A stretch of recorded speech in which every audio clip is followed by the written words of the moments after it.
Assalamualaikum warahmatullahi wabarakatuh. Salam sejahtera untuk anak-anakku yang beragama selain Islam. Bagaimana kabar kalian hari ini? Guru harapkan kalian semua selalu dalam keadaan sehat walafiat. Amin amin ya robbal alamin. Tetap semangat belajar dari rumah ya anak-anakku ya, dan selalu patuhi protokol kesehatan. Hari ini kita akan belajar tema 1, subtema 3, pembelajaran 2. Tujuan pembelajarannya adalah, perhatikan anak-anakku. Nah, itulah tujuan pembelajaran kita pada pagi hari ini. Ya, Edo sedang melihat gambar apa itu? Ya, betul, gambar pengrajin gerabah atau tembikar. Tangan-tangan dan kaki para pengrajin gerabah begitu cekatan dan terampil membentuk tanah liat menjadi gerabah-gerabah yang bernilai seni tinggi. Dari situ dapat kamu lihat betapa rangka dan otot khususnya pada tangan dan kaki mampu berfungsi dengan baik.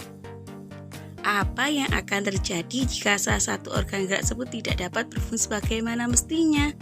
Kira-kira apa anak-anak ya? Jika tulang sebagai alat gerak pasif tidak lagi berfungsi, akan mengakibatkan kelainan atau penyakit. Nah, hari ini kita belajar yang pertama, macam-macam kelainan pada organ gerak pasif atau tulang. 1. Fraktura atau patah tulang. Nah, perhatikan gambarnya di situ. Kelainan pada tulang akibat kecelakaan, baik kendaraan bermotor atau jatuh. Jadi patah tulang di situ akibatnya adalah karena jatuh, bisa karena kecelakaan ketika naik kendaraan bermotor. Fraktura dibedakan menjadi 2, yaitu fraktura yang tertutup atau patah tulang yang tidak sampai merobek kulit atau otot, dan fraktura yang terbuka, yaitu patah tulang yang merobek atau menembus kulit otot. Selanjutnya 2. Fisura atau retak tulang. Kelainan tulang yang menimbulkan keretakan pada tulang akibat kecelakaan.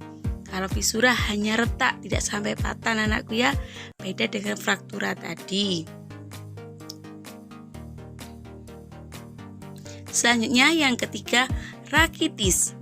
Rakitis adalah penyakit pada tulang yang disebabkan kekurangan gizi seperti fosfor, kalsium, dan vitamin D. Penyakit ini menyebabkan tulang bentuk huruf X atau O. Jadi, kalau ada pertanyaan, tulang yang berbentuk X atau O adalah salah satu contoh penyakit tulang apa? Yaitu rakitis. Selanjutnya 4. Osteoporosis. Perhatikan gambarnya. Osteoporosis adalah kelainan pada tulang yang disebabkan karena adanya pengeroposan tulang. Hal ini karena tubuh sudah tidak mampu lagi menyerap dan menggunakan kalsium secara normal. Jadi, supaya tidak terjadi osteoporosis, kita juga banyak minum susu atau vitamin D seperti kalian berjemur ya anakku ya. Dan biasanya osteoporosis terjadi pada orang yang sudah lanjut usia. Yang kelima, lordosis. Perhatikan gambarnya. Anak itu duduknya terlalu membungkuk ke depan. Apa itu lordosis? Yaitu kelainan tulang karena sikap duduk yang salah sehingga tulang belakang melengkung pada daerah lumbasis.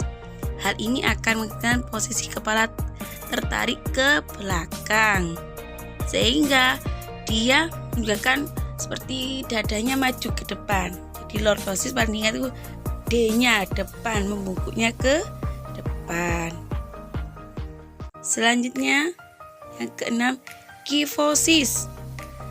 Nah, anak perhatikan kalau kalian duduk di rumah atau waktu belajar di sekolah, jangan seperti itu ya anak-anakku ya. Nanti apa yang terjadi? Yaitu penyakit kifosis. Apa itu kifosis?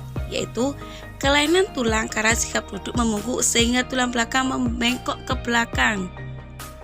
Nah, perhatikan gambarnya itu. Kan tidak bagus ya kalau tubuh kita ketika jalan bungkuk seperti itu, sangat jelek sekali. Nah, siapa yang sering seperti gambar 7? Yang ketujuh ada skoliosis. Skoliosis adalah kelainan tulang karena sikap duduk yang salah sehingga tulang belakang melengkung ke arah samping. Hal ini akan menyebabkan badan akan bengkok membentuk huruf S. Paling mudah kalau mengingat ada gambar itu skoliosis SO samping. Bisa bengkok kanan, bisa bengkok ke kiri. Jadi sangat diperhatikan anakku ya, sikap duduk kalian ketika berdiri, ketika naik kendaraan atau bersepeda, agar tulang kita tidak terjadi kelainan atau penyakit. Selanjutnya, dalam menentukan ide pokok, selain pada teks bacaan, juga dapat menentukan ide pokok dari gambar. Jadi, kalian pelajari yang dulu itu ide pokok dari teks bacaan. Juga bisa ditentukan dari sebuah gambar. Ini contoh ide pokok dari teks bacaan. Dilihat situ teks bacaannya. Ide pokoknya, berbagai posisi tubuh yang tidak tepat dapat mengakibatkan otot-otot tertentu bekerja secara lebih. Itu ide pokoknya. Kalau dari gambar, perhatikan di sini. Ide pokok dari gambar. Dari kita mengamati gambar, kita akan tahu, kita akan bisa menentukan apa ide pokoknya. Nah, seperti pada gambar itu, ide pokoknya adalah tulang peraci gerabah itu sudah mulai bungkuk. Tanpa kalian membaca teks, dari yang mengamati gambar, kalian akan bisa menentukan apa ide pokok dari gambar tersebut. Nah, jadi diingat anak-anakku ya, dalam menentukan ide pokok, selain pada teks bacaan, juga dapat menentukan ide pokok dari gambar. Nah, perhatikan di situ. Ada gambar apa itu? Ya, betul. Itu adalah komik. Apa itu komik? Komik adalah suatu bentuk seni yang menggunakan gambar-gambar tidak bergerak dan disusun sedemikian rupa sehingga membentuk jalinan cerita. Komik gambar cerita bersifat lucu dan humoris. Kalian tentu pernah membaca komik atau punya buku komik? Ya, itu biasanya bersifat lucu. Fungsi kata-kata pada komik. 1. Menjelaskan apa isinya, melengkapi dari gambar itu. 3. Memperdalam penyampaian gambar secara keseluruhan. Jadi selain ada gambar juga ada kata-katanya, supaya kalian tahu apa yang dibicarakan, karena termasuk cerita bergambar yang tidak bergerak. Nah, anak-anakku, itulah materi pada pagi hari ini. Semangat belajar dari rumah. Terima kasih sudah memperhatikan penjelasan Bu Guru pada pagi hari ini. Bu Guru akhiri, wassalamualaikum warahmatullahi wabarakatuh.